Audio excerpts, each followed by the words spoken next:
सभी को जोहार। एक बार फिर से नए वीडियो में आपका स्वागत है। आप सबको पता होगा कि अबुआ आवास योजना के तहत जो दूसरी किस्त की राशि मिलनी थी, उस प्रक्रिया में इतनी देर क्यों हो रही है और दूसरी किस्त की राशि देने के लिए आखिरकार जाति प्रमाण पत्र का ज़रूरत क्यों है। तो इन सब सारे मुद्दों पर मैं इस वीडियो के माध्यम से आज आप लोगों के समक्ष बात करूंगा। तो अगर आप चैनल पर नए आए हैं तो प्लीज़ चैनल को सब्सक्राइब कर लीजिएगा और बेल आइकन प्रेस कर दीजिएगा ताकि झारखंड से जुड़ी कोई भी अपडेट आपसे मिस ना हो। तो चलिए बिना देर किए शुरू करते हैं। तो आप सबको पता होगा कि अबुआ आवास योजना के तहत पहली किस्त की राशि 30,000 सभी के खाते में डीबीटी के माध्यम से ट्रांसफ़र कर दिया गया था और उन्हें फाउंडेशन तक के कार्य को करने का आदेश दे दिया गया था। लेकिन कुछ लोग जो है सो फाउंडेशन का काम के साथ साथ दीवार का भी काम जो है सो कुछ अपना पैसा लगा के कर दिए हैं। तो वैसे लोगों को जो है सो दूसरी किस्त की राशि लेने में समस्या आ रहा है और जो एक नया नियम ये लाया है कि सभी को जाति प्रमाण पत्र देना ज़रूरी है। इसके कारण बहुत सारे लोग परेशान हैं। तो चलिए आपको मैं बताता हूँ कि अगर आपके पास जाति प्रमाण पत्र नहीं है तो आप कैसे इस योजना का लाभ ले सकते हैं और अगर आपको जाति प्रमाण पत्र बनवाना है तो कैसे आप बनवा सकते हैं। लेकिन उससे पहले मैं आप लोगों को ये बताने का प्रयास करूंगा कि आखिरकार जाति प्रमाण पत्र जो है सो मांगा क्यों जा रहा है इस योजना के तहत। तो मैं आप लोगों को बता दूं कि इस योजना के तहत जो है सो काफ़ी धांधली सरकार को देखने के लिए मिल रहा था। वो धांधली इस प्रकार से था कि जैसे श्रेणी में सभी जाति को बांटा गया है, जैसे कि ओबीसी हो गए, एसटी एससी हो गए, माइनॉरिटी हो गए और जनरल हो गए। तो वैसे लोग जो इस योजना के लाभ लेने के लिए जो है सो कैपेबल नहीं, तो वैसे लोग भी इस योजना का लाभ लेने के लिए आगे आ गए जो इस योजना का लाभ लेने के काबिल नहीं थे, यानी कि जिनका पक्का मकान पहले से था वो भी इस योजना का लाभ जो है सो अपने पैरवी के दम पर लेने के लिए पहुंच गए। तो बहुत सारा मामला ऐसा जो है सो झारखंड सरकार को देखने को मिला। तो इसीलिए झारखंड सरकार ने क्या किया कि उन्होंने ऊपर से ये आदेश पारित किया कि जिन जिन लाभुकों का चयन अबुआ आवास योजना के तहत किया गया है और उनको पहली किस्त की राशि मिल चुकी है, तो वैसे लोगों को दूसरी किस्त की राशि लेने के लिए जो है सो जाति प्रमाण पत्र देना होगा। तो और उन्होंने एक पेपर कटिंग के माध्यम से, जैसे कोई भी योजना के तहत किसी तरह के अगर बदलाव देखने को मिलता है तो उसको क्या है कि सरकार विज्ञापन की तरह जो है सो न्यूज़पेपर में छपवाते हैं। तो मामला क्या है उस चीज़ को मैं आप लोगों को आज के दैनिक भास्कर, जो झारखंड का एक जाना माना न्यूज़पेपर है यानी समाचार पत्र है, उसके माध्यम से आप लोगों को बताता हूँ। तो आप लोगों के सामने अभी एक पेपर कटिंग देखने को मिलेगा। उस पेपर कटिंग के माध्यम से आप लोग समझ सकते हैं कि किस प्रकार की धांधली जो है इस योजना के तहत चल रही है और इस योजना का लाभ गरीबों को ना मिलकर वैसे अमीर लोगों को मिल जा रहा है जो कि इस योजना का लाभ लेने के लायक नहीं है। तो दोस्तों, इस पेपर कटिंग के माध्यम से आप समझ सकते हैं कि अबुआ आवास योजना के तहत,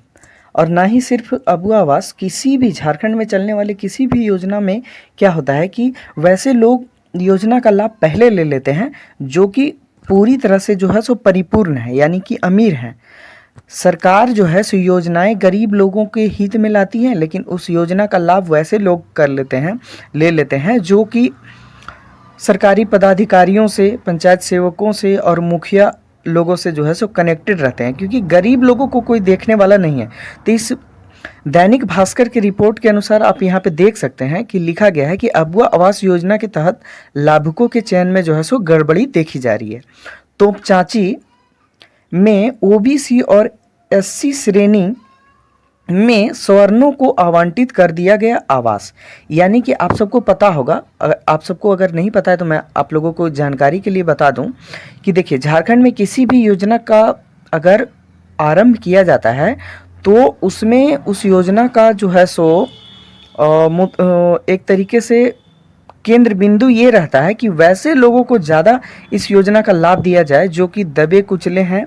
जैसे कि SC ST OBC, ऐसे लोगों को जो है सो ज़्यादा टारगेट किया जाता है कि उन लोगों को जो किसी भी सरकारी योजना का लाभ नहीं ले पाते हैं और वो जो है सो आर्थिक रूप से कमज़ोर हैं। तो यहाँ पे क्या है कि OBC ST SC का जो श्रेणी का जो आवास का लाभ लेना था, वो क्या है कि स्वर्ण लोग यानी जनरल कैटेगरी के लोग जो है सो उसमें ऐड हो गए। अब इस मुद्दा को जब राज्य सरकार ने निरीक्षण किया तब पता चला कि जिन लोगों के लिए मैं काम कर रहा हूँ उन लोगों तक तो ये आवास का लाभ पहुँच ही नहीं पा रहा है। इसी कारण से जो है सो अबुआ आवास योजना के तहत जाति प्रमाण पत्र का डिमांड इस बार किया जा रहा है। तो आप लोगों को मैं ये बता दूं कि जाति प्रमाण पत्र का डिमांड जो है सो लगभग लाभुक का किया जा रहा है, यानी जिन जिन लाभुक का नाम है आवास के लिस्ट में उनके नाम से जो है सो जाति प्रमाण पत्र का डिमांड किया जा रहा है। लेकिन जब मैं पर्सनली अपने प्रखंड के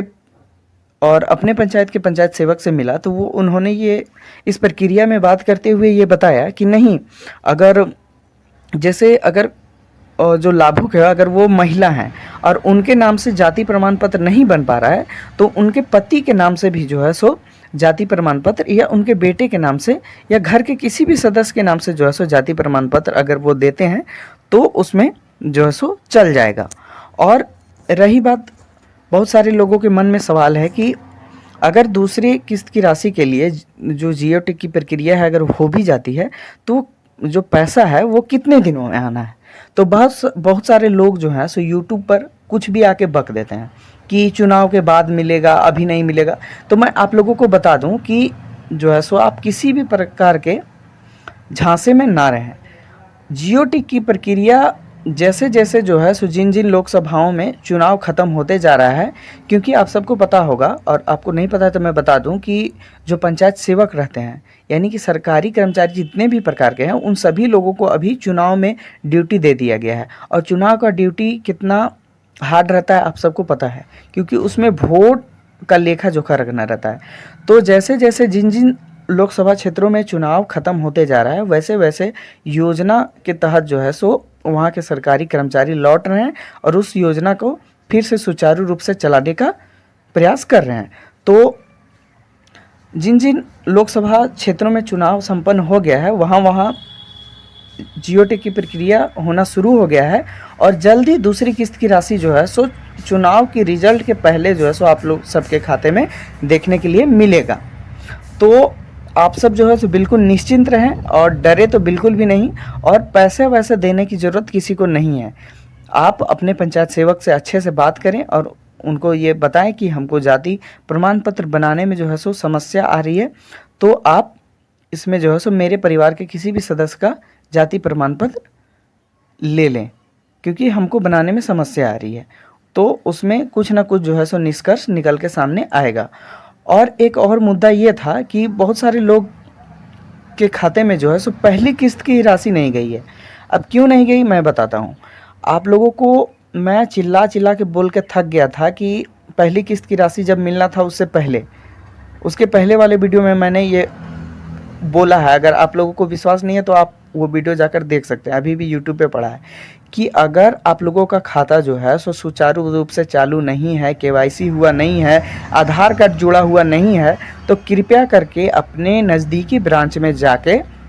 इन सभी कार्यों को जो है सो कर लें। अपना पैन कार्ड जुड़वा लें, आधार कार्ड जुड़वा लें, खाता को चालू करवा लें। और जो मिनिमम बैलेंस है जो लगभग सभी बैंकों में 500 रुपया आपके खाते में होना चाहिए, वो सब प्रक्रिया पूरा करवा लें। तो बहुत सारे लोग जो होते हैं वो एक ढीठ टाइप पे होते हैं, वो लोग ये चीज़ों को ध्यान नहीं देते हैं, क्योंकि बहुत सारे लोगों को जैसे कहावत है ना कि भोज के टाइम कोहड़ा रोपने का जो है सो आदत रहता है। तो वैसे में वो लोग जो है सो ज़्यादा चालाक बनने के चलते वो फिर मूर्ख बन जाते हैं। तो बहुत सारे लोग मेरे ही पंचायत में बहुत सारे लोग हमसे मिले, वो कह रहे कि बाबू सो पहली किस्त की राशि जो है सो मेरे खाते में नहीं आया। तो उन लोगों को मैंने ये कहा था कि चाची आप बैंक में जाके अपना जो है सो खाता